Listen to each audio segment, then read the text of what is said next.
हिजरत है, मसाइब से उलझकर मुस्कुराना मेरी फितरत है, मुझे नाकामियों पर अश्क बरसाना नहीं आता। एक जमाना था जब हमारे मुल्क में जात पात का रिवाज आम था।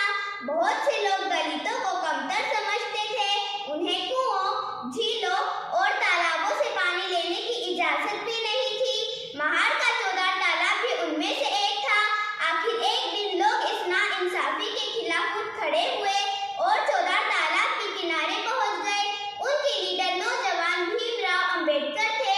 भीमराव पिछड़ी जात से ताल्लुक रखते थे। सबसे पहले उन्होंने तालाब में उतरकर पानी को छुआ। दूसरे लोगों को भी हौसला मिला, उन्होंने भी ऐसा ही किया।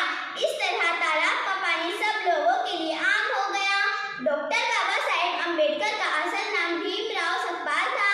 वो 1891 में मध्य प्रदेश के एक गांव महू में पैदा हुए। उनके वालिद रामजी सकपाल फौज में मुलाजिम थे। मुलाजिमत खत्म करके वो 17 में